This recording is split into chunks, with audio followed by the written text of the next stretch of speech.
Okay, boys and girls, welcome to Bodie, California, a big happening town, or rather, a big happening ghost town.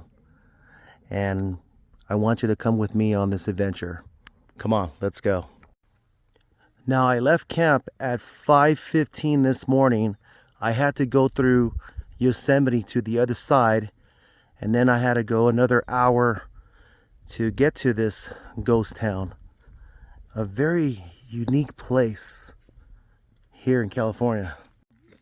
Now, I've been to this ghost town before many years ago, and I'm so happy to see it again.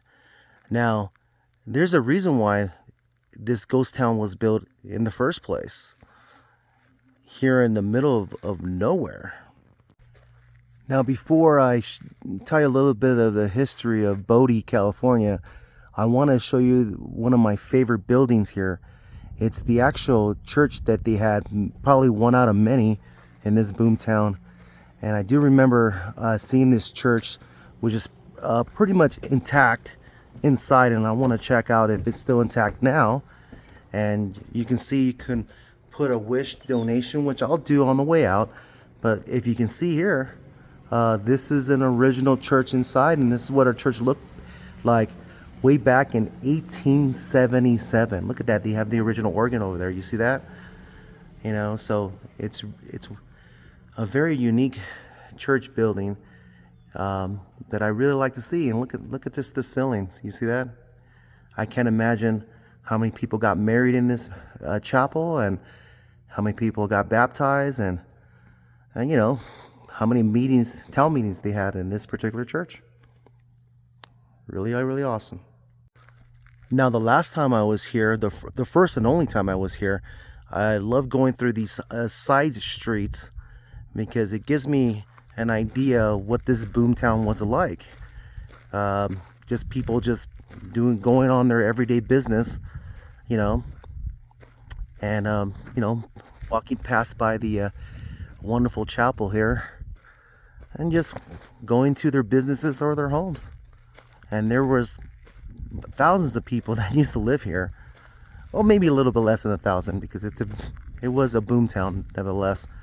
But I just like walking here. It reminds me of Knott's Berry Farm, you know, and other ghost towns that I visit. Now, here's an old house that's been here ever since.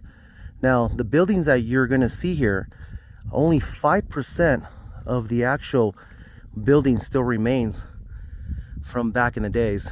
And if you can imagine, there was actually more buildings maybe on top of that hill and around the surrounding areas.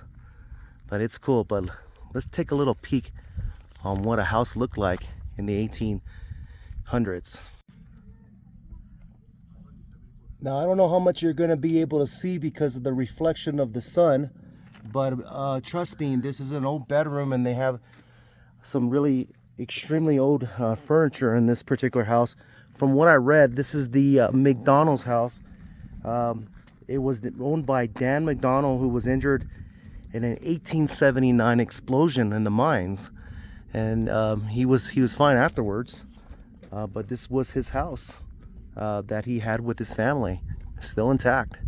It's really amazing. So this was where I'm at right now.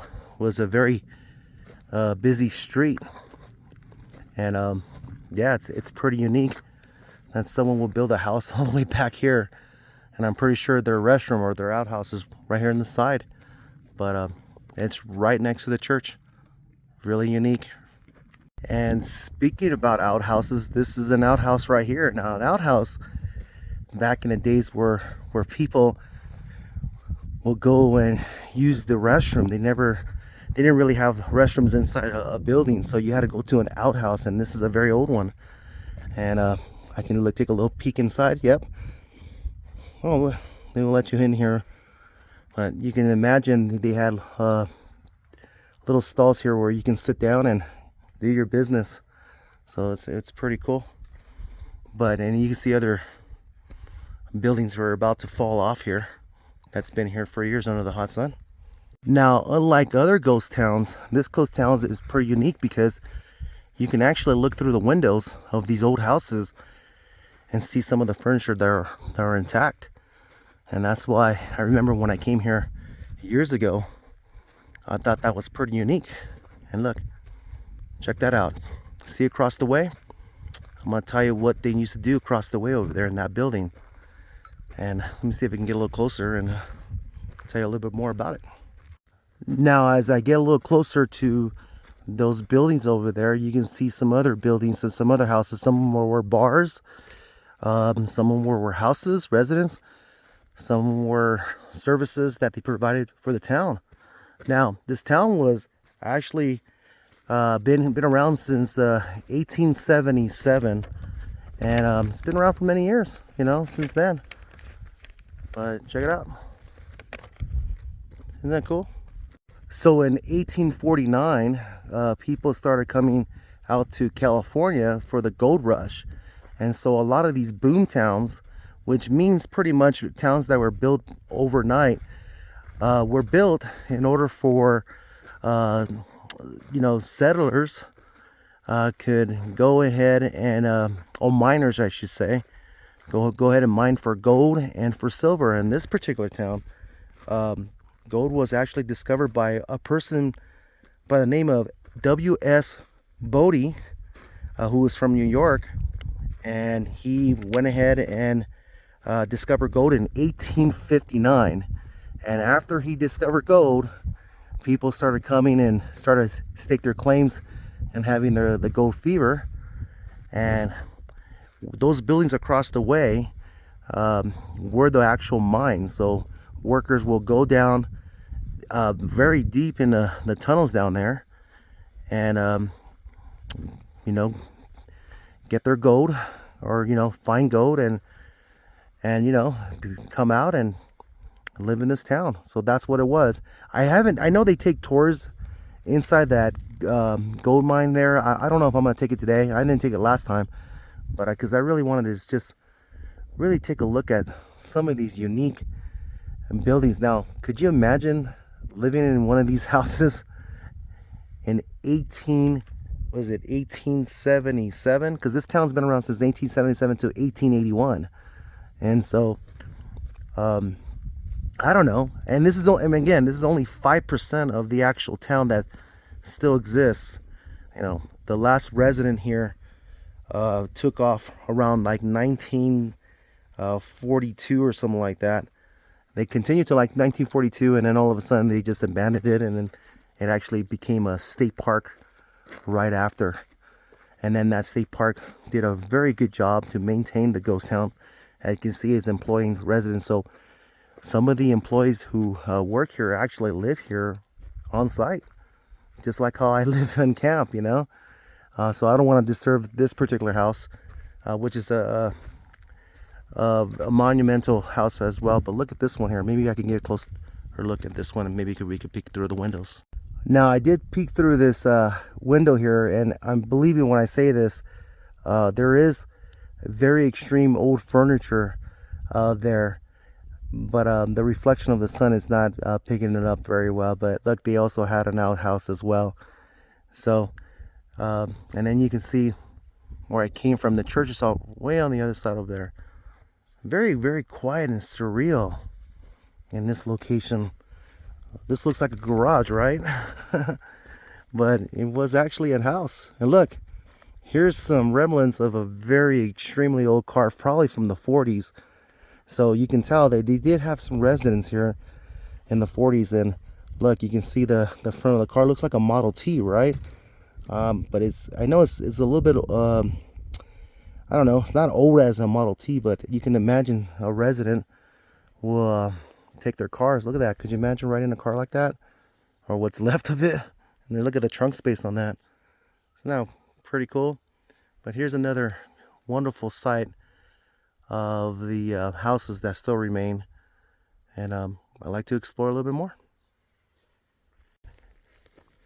I just love walking through the grass, visiting a ghost town. I don't know if you ever had that experience, and I have before on other ghost towns that I visited, but this one's pretty unique, and it's really, really cool. Look, there's a building right here, right? And right here is an outhouse, and I want to show you a little bit inside what an outhouse looks like. A restroom looks like in the 1800s. This one's a little bit more intact. Okay, so this is an outhouse. This is where you do your business. You know, you just have to go ahead. I don't want to lift it, but I'm gonna do it. Nope, it's the bolted that down. But they have two stalls right here, so you and your friend can. You know, I don't know if I would ever do a business here with a buddy of mine, but you know, I'll just close the door and say, hey man, I'm a little bit busy in here. But that's what an outhouse looks like. No, Mr. Escobar never used an outhouse before, so no thank you. Now, I do believe it snows in this area, so if I came here during December, I'm pretty sure this would have been filled up with snow because it's right next to Yosemite on the other side. But look, I can see another house here. I'm trying to get a good shot to show you what's inside the houses so you can see the old furniture. So I'm gonna go ahead and try and see.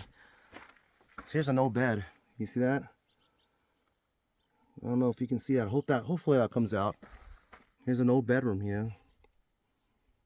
So from the 1800s, and yeah, really, really cool.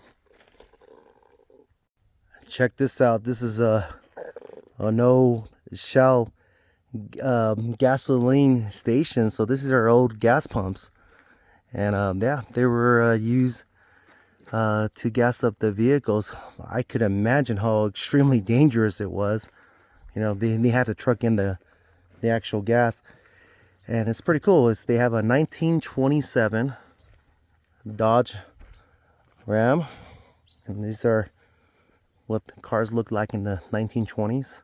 And you can see it's waiting for it to be filled up right next to I can imagine this being a general store, and because I can see some goods up in front. And let's take a look at this particular building, and I'll tell you the history, because I do have a trusty manual here. You see that? I'm not cheating. At least I'm telling you what's going on. But let me tell you a little bit more history about this particular spot. Okay, so I did a little reading on this one. This is the Boone Store and Warehouse, which was built in 1879, and it was owned by a fella by the name of Harvey Boone, which it says here was a distant cousin of Daniel Boone. Now, if you don't know who Daniel Boone, and he was one of the people that fought in the Alamo in San Antonio, and he and also a lot of adventures he did in American history. But yeah, you can see this was where people will get their goods, and they have some original stuff here. I wish I can go in. You know, look, they have a mannequin over here, and look at that. So they probably sold clothes and medicine and, you know, mining stuff, and, you know, just different various things. But it is intact. I can see an old safe over there, and I can also see an old register. So yeah, it's really cool. You can buy oil for cooking and really unique stuff. Really unique store. Look, there's an old telephone way back in the yonder, but I wish I can go in there and show you. But yeah, it's a very, very unique spot. Now, how is that building still intact? I have no idea. It looks like it's about to fall, but I can just imagine this was an old firehouse. You know, where because I can see the little wagon over there. But let's get a closer look. And well, it says number 13. Let me do a little reading on this one and see what this building was all about. Okay, I was wrong. This was not a firehouse. This was actually a hotel. It's called a Soiree Hotel, owned by Horace Soiree from Nevada, built in 1894. So let's take a look at this hotel and see what it would have been like. I can imagine this was the reception area. Not a big hotel. There's a bed back there. And I'm pretty sure they had maybe a couple of rooms upstairs, you know. But now it's look at it's leaning. and it's leaning. But let's see how big this hotel was. Now, this ain't the Sheraton or the Marriott, I'll tell you that much right now. But if you wanted to, if you're rolling up in town and say, hey, I need a spot to stay, this is the one out of many I can imagine here in this town that you could have stayed at. And of course, I don't know what is it with my fascination with these outhouses, but they're just really, really unique. But the outhouses, yes, we're back here, and I'm pretty sure the rooms were up there, and it's pretty cool. Now, this is a very old car that they have back here. What's so unique about this car is that back in its day, it went really, really fast. And the reason why I know that is because of that right there. You see that? So this did have a V8 engine, and I don't know why. I'm pretty sure they used a V8 engine to haul things because they needed as much power. But if they didn't have the flatbed bed on the back, this truck would have been a racer at the time. So it's pretty cool.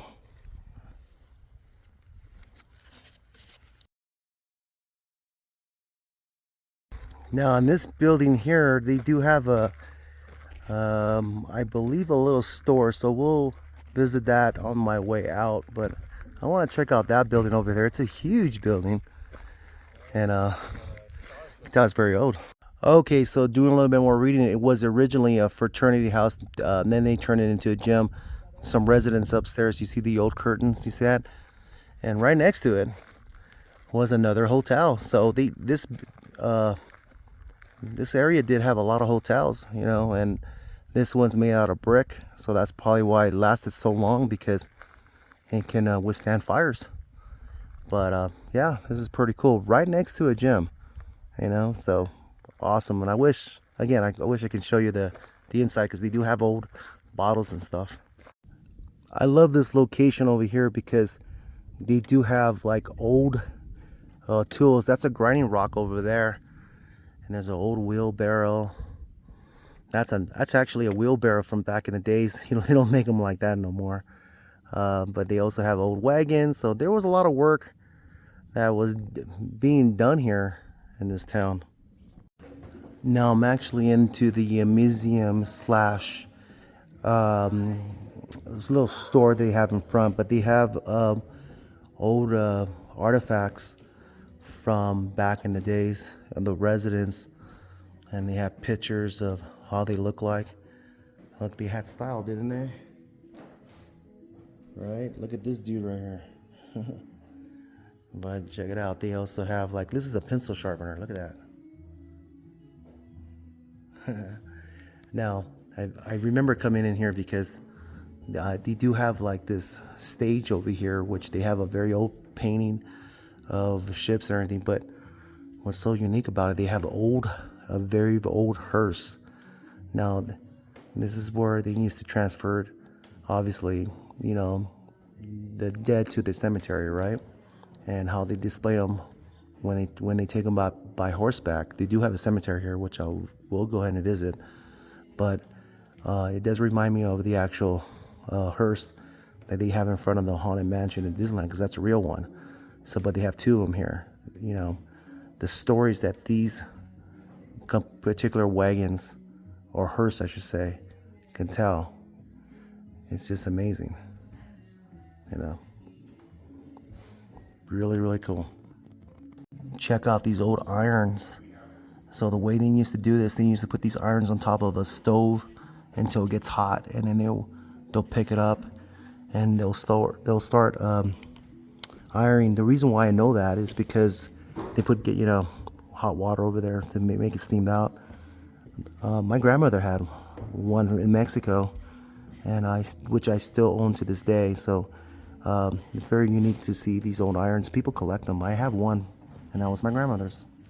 Now in their little store over here, they do have a lot of books about Bodie, like this one over here, which is tells you a little bit more history about it. And they also have some old books from the Old West. Here's another book about Bodie. Oh, Bodie, I should say. It's really cool. Look at that, Bodie from 1859 to 1900s. So they do have other, like a tumbler, you know, so, and stuff like that. But they also have old pictures. Okay, so the other day I went go panning with one of my friends at camp, one of the camp counselors, and she got some goats. So I think I'm gonna go ahead and get her this because I don't want her to forget the time that we went goat panning. So maybe I'll buy a few of these for some of the camp counselors, and I hope they enjoy it. Now this is one of my other favorite buildings here, and the reason why it's one of my favorites is because this is a school. It's a schoolhouse. You know, so this is what a school looked like back in the gold rush days, about 1849 to around like 1880s.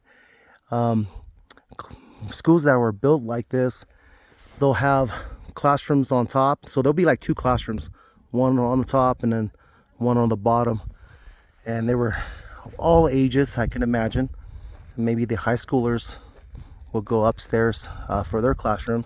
I do see a ladder on the second story that will lead to the bell, so I'm pretty sure that's where they rang the bell for school. And hopefully I can peek through the windows and see what it looks like. Me being a teacher, this is pretty awesome.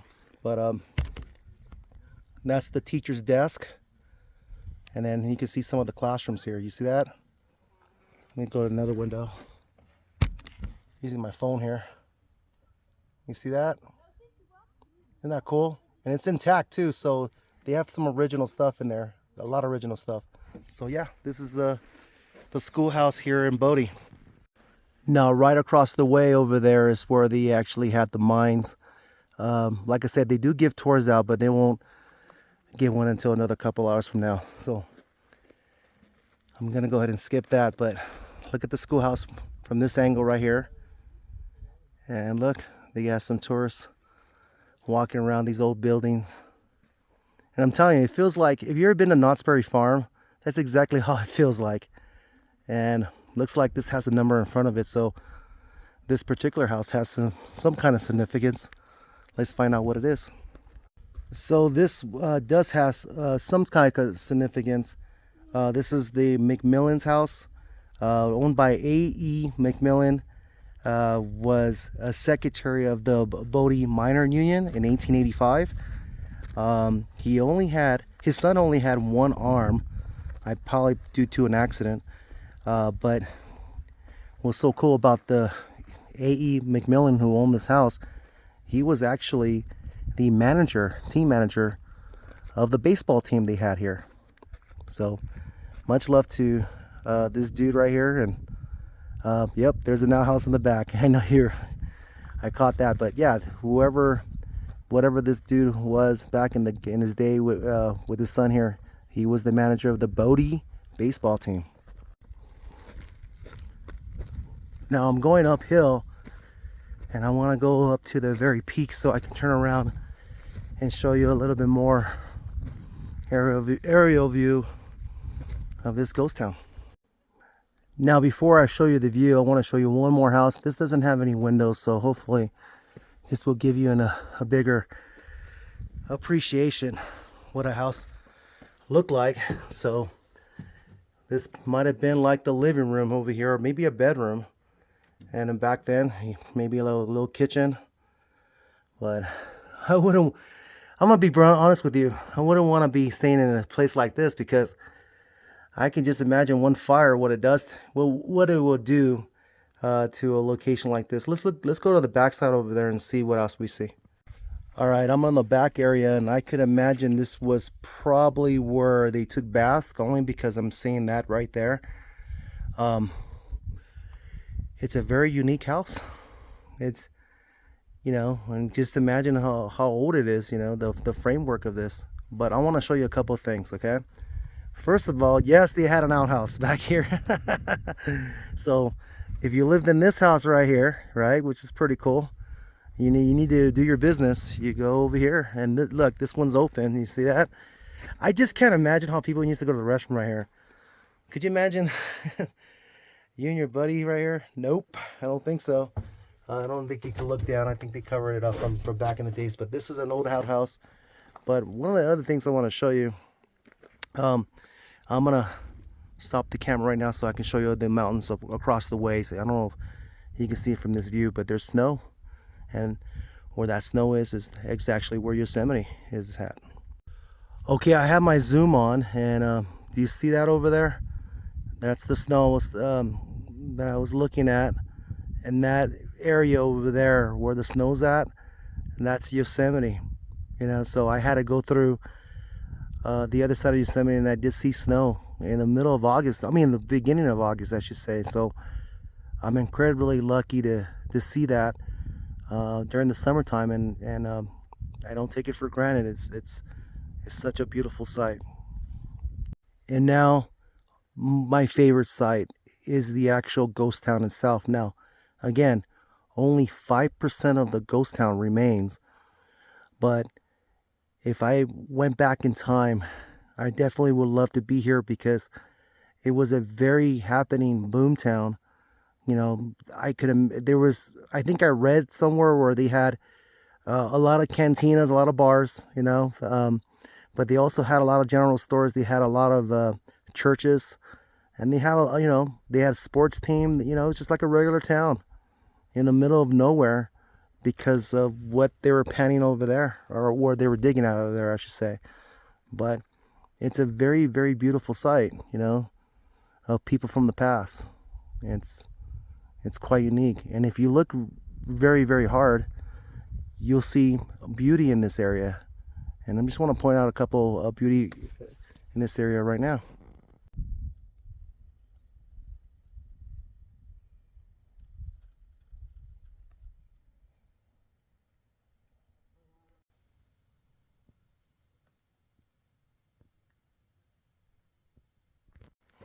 All right, check it out. They have this open here, so I'm gonna go inside and see what it would have been like. This is a very tiny room, by the way. I have to duck my head, and I'm only 5'7", so but here's a little bit more of the inside, you know, what these buildings look like. You know, it's pretty cool. This would be my room, definitely. So then I would just go outside and just not go to the outhouse, but go outside and just watch the view of the town that's happening, you know. And I'll probably go down here and go to the school. Okay, so this is Bodie, and I got one more spot to look at, and the spot that I'm gonna visit is actually over in that area over there. So I have to go back into town, climb the hill a little bit, and I'll be over there, and I'll tell you a little bit more about that spot over there. Before I continue to my next spot, I needed to point this out. This is a steam engine for a train. You see that? So this is what a steam engine looks like.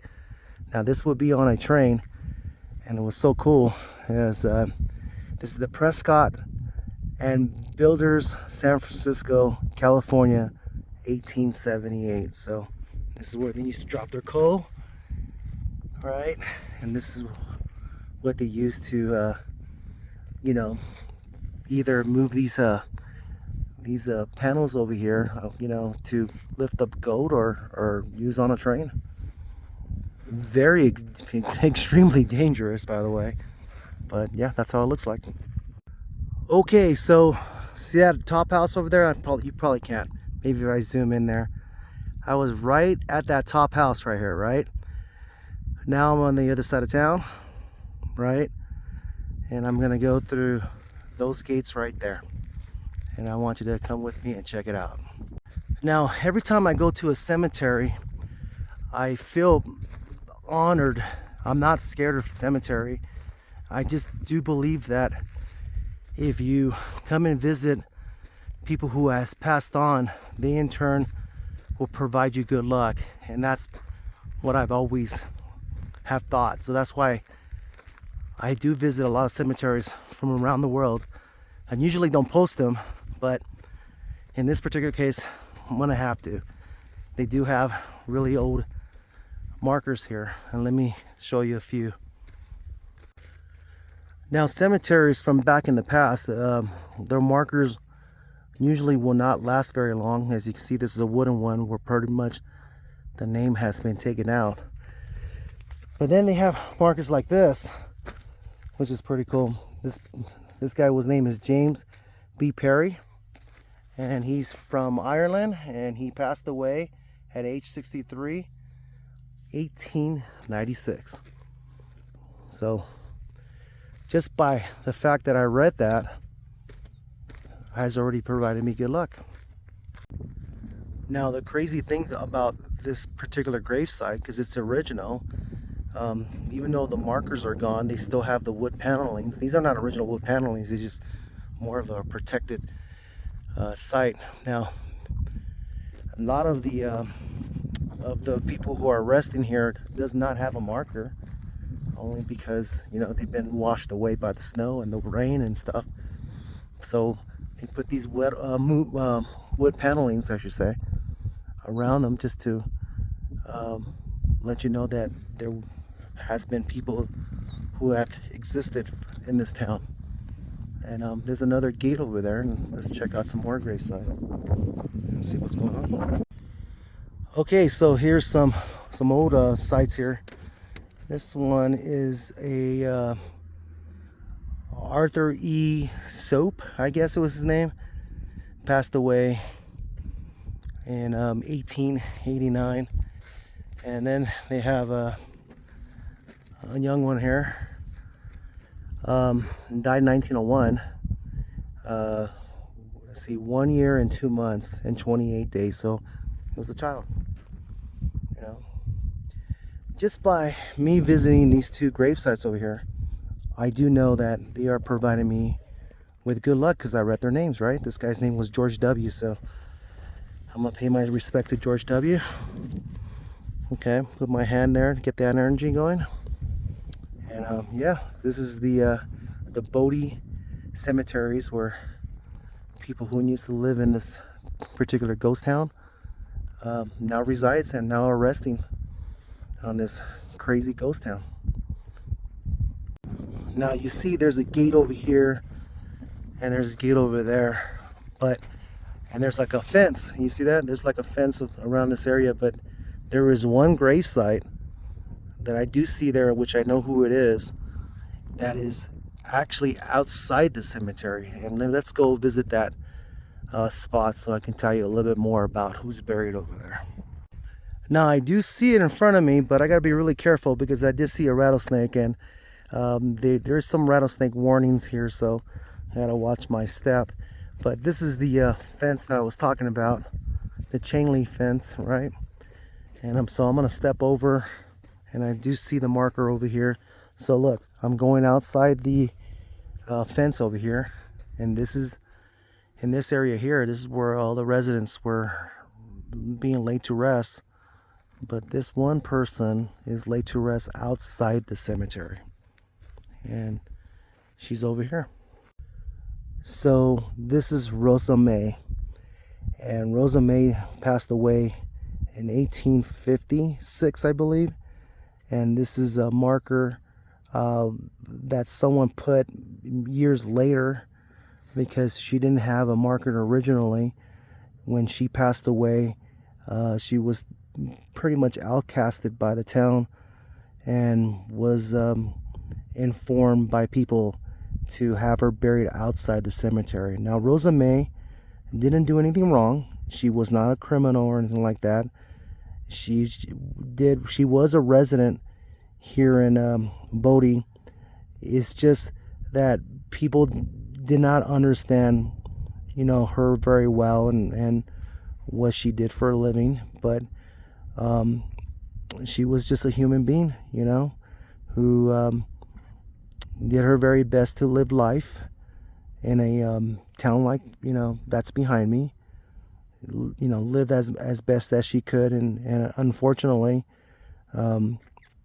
she was outcasted even in when she passed away. But you know, years later, somebody recognized that she was a very important person that helped shape this town, and so today I would like to say her name, Rosa May, and you are not forgotten.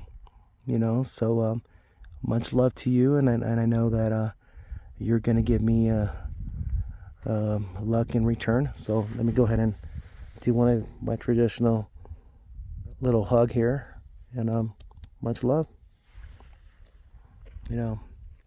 Thank you for making me understand how precious life can definitely be. And so much love, Rosa May.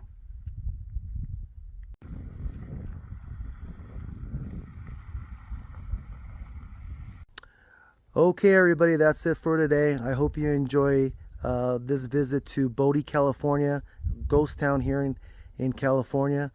I hope you also learned quite a bit today. I am truly honored to visit Rosa May's gravesite.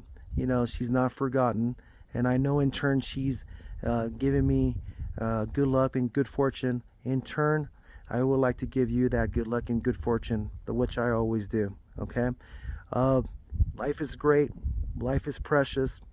Don't ever forget that. I woke up this morning, and as long as I wake up in the morning, I've been given another day, and that's a present, right? So that's why I always say live in the present, because it is a present, right? Don't forget to smile, and don't forget that Mr. Escobar thinks about you up here and feels about you down here. Okay, much love, and yeah, until next time. Okay, never forget that you're great, and Mr. Escobar is the greatest man that has ever lived. Okay, I love you guys. Okay, bye.